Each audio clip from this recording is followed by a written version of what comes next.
Bienvenue les créatifs pour cette nouvelle vidéo. Aujourd'hui on se retrouve pour 3 nouveaux commandements du design graphique. Ces 3 nouveaux commandements sont tirés de la formation Les 50 bases du design graphique. Donc aujourd'hui on va retracer 3 parties, c'est-à-dire qu'on va voir ensemble comment et quels fichiers nous allons envoyer aux clients. Il faut savoir que on ne va pas tout envoyer, par exemple les fichiers PSD, on ne va pas leur envoyer, on va voir ensemble pourquoi. Ensuite nous allons voir les tips graphiques, les tips typographiques.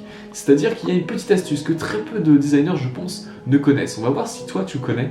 Ensuite, en troisièmement, nous allons voir ensemble comment guider le spectateur à travers son image. Étant donné qu'il y a certains aspects, comme par exemple les visages, que l'œil humain est attiré, on va voir ensemble comment on va pouvoir guider et orienter le spectateur à travers notre composition. Bref, ces 3 commandements sont tirés de la formation Les 50 bases du design graphique. Et il faut savoir qu'il y a une promotion en ce moment jusqu'à lundi soir, donc si tu as envie justement de profiter de celle-ci, c'est le moment. Bref, si tu as le moindre question à me poser sur la formation ou sur cette vidéo, laisse-le moi en commentaire, je répondrai à toutes tes attentes et à toutes tes interrogations. Bref, on se retrouve en fin de vidéo. Bonne vidéo. La livraison des fichiers au client, tu maîtriseras. Nous allons voir dans ce nouveau commandement quels sont les fichiers à livrer au client et quels sont les fichiers à ne pas livrer à notre client. Donc nous avons une petite liste sur notre gauche des fichiers que je t'encourage à livrer. Tout dépend encore une fois aux besoins du client. Par exemple, tu vas pouvoir envoyer les fichiers JPEG si la personne, le prestataire, le client souhaite publier ces images sur le web, tout comme le GIF, ou encore s'il souhaite utiliser son logo sur différents supports, différentes images, tu vas pouvoir livrer là aussi un format PNG avec donc des transparences, ou sinon un fichier TIFF, RAW, EPS et PDF. Si tu veux en savoir plus sur ces fichiers, je t'invite à revoir la vidéo précédente sur les types de fichiers. Donc, tout dépend forcément du besoin du client pour la livraison de ces fichiers. Et à notre droite, nous pouvons voir qu'il y a des fichiers à ne pas envoyer, tels que le fichier PSD, le fichier Adobe Illustrator, le fichier InDesign, le fichier After Effects, etc. En fait, tous les fichiers natifs qui t'ont permis de créer cette image finale. En fait, les fichiers sources sont ceux qui ont permis de créer le produit demandé par le client. Mais en aucun cas, tu dois les livrer. En aucun cas, tu dois donner la recette de ton image. En print, je t'interdis d'envoyer le fichier PSD ou le fichier Illustrator InDesign. C'est tout comme en illustration. En illustration, on n'envoie pas les croquis, les recherches de personnages qu'on a fait. On envoie juste le produit final. Il se peut que quelques clients souhaitent recevoir les fichiers sources, mais dans ce cas-là, tu vas devoir négocier ce nouveau devis, étant donné que ce qui était convenu, c'est de recevoir un pack d'images finies, représentant soit son identité graphique, soit son flyer, soit son poster, mais en aucun cas, le fait d'envoyer les fichiers sources n'était convenu. En général, pour ma part, j'envoie uniquement les fichiers PDF, JPEG, PNG. Tout dépend encore une fois du besoin du client. Mais je n'envoie jamais le fichier PSD. Si il te force et si il te met un coup de pression pour que tu envoies ces fichiers, dans ce cas-là, tu vas négocier un nouveau contrat. Donc les documents de travail, en fait, et surtout leur exploitation commerciale, ont une valeur. Comme un cuisinier, par exemple, ne va pas donner sa recette. Lorsqu'il te donne, lorsque tu es au restaurant, il t'amène le plat fini. Il te dit pas, il t'en envoie pas à côté de lui, ok, une liste, alors j'ai utilisé ça, voici la cuisson, voici la sauce, etc. Non, il t'envoie uniquement ton assiette. Donc ne cède pas à la pression. Dans ce cas-là, tu vas négocier un nouveau devis, une nouvelle vente ou cession. Tu es totalement dans tes droits. L'important en fait est qu'aucune source ne soit exploitée hors du cadre de cession des droits vendus par l'auteur. Étant donné que si tu cèdes le fichier PSD ou le fichier Illustrator, etc., si tu livres tous tes fichiers sources, ça donne finalement la possibilité au client de se passer totalement de tes services à l'avenir. Et donc d'exploiter de nouveaux créatifs, de nouveaux graphistes, et il y aura de ce fait un gros manque à gagner potentiel pour toi, étant donné qu'ils feront plus appel à tes services. C'est comme, imagine, Apple qui te vend un ordinateur, un Mac tout simplement, et qui te donne les plans de construction, le doc technique, les coordonnées des fournisseurs qui vont avec, où il a été fabriqué, etc. Ça n'a aucun sens. Il vend un Mac, point c'est tout. Il ne vend pas la science derrière, la science qui a permis de fabriquer un Mac soi-même. Non, donc c'est pareil pour toi, en tant que designer graphique, tu vends un produit fini et non une expertise technique. Donc fais bien attention à ça. Si jamais le client te demande une livraison des fichiers natifs, il va falloir que tu renégocies un nouveau devis. Voici pour ce commandement. On va se retrouver tout de suite pour le prochain. Tu respecteras.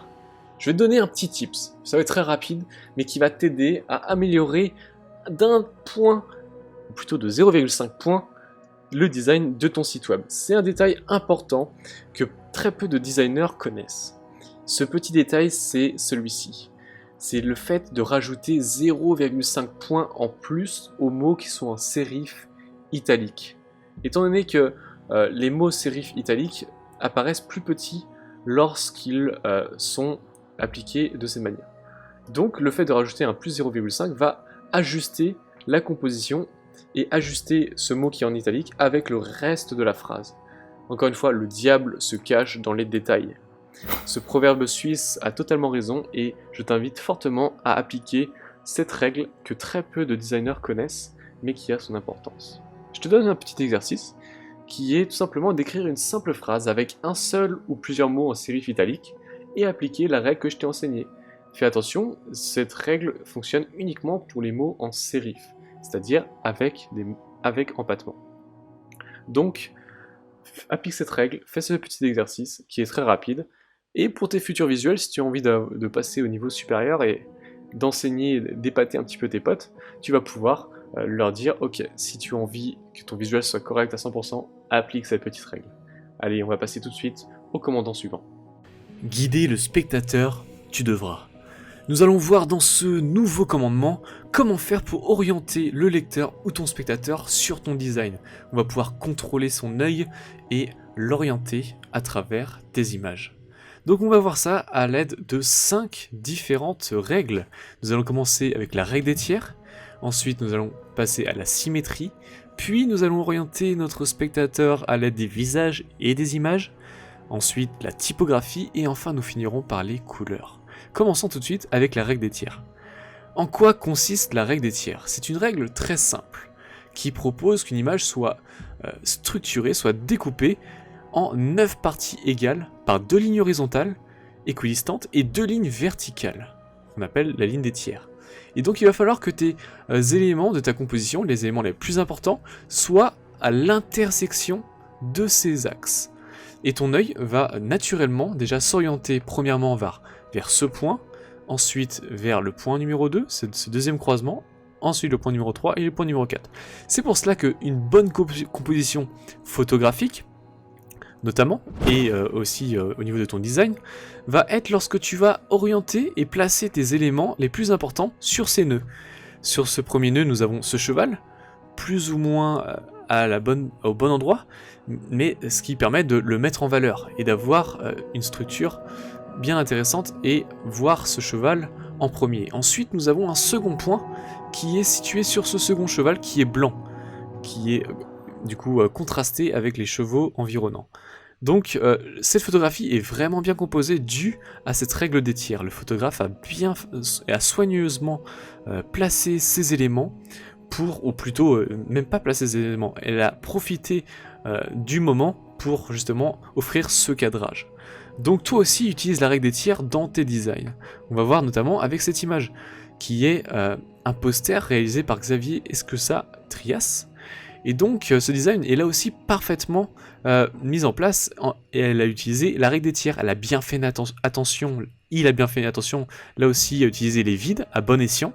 Et ici il a rajouté tous ces éléments dans ce coin bien positionné sur la règle des tiers. Donc toi aussi utilise la règle des tiers pour orienter ton spectateur. Ensuite nous avons la symétrie qui est majoritairement utilisée pour les logos. Elle fonctionne très bien étant donné qu'elle renvoie au sentiment d'élégance, de sérieux et d'efficacité dû à cette symétrie. Mais cependant, fais bien attention étant donné qu'elle peut aussi envoyer un sentiment d'ennui et on peut aussi perdre de l'intérêt sur ce logo étant donné qu'il peut être trop symétrique, trop ennuyeux. Il faut chercher, notamment pour les posters et tes designs, à casser légèrement cette symétrie. Ça peut très bien fonctionner pour les logos, mais ce qui est pour les compositions comme des posters, essaie de casser cette symétrie. Ensuite, nous avons les visages et images. Alors, je te pose une question rapidement. Qu'est-ce que tu as vu en premier en regardant cette image de Vazgen 4O?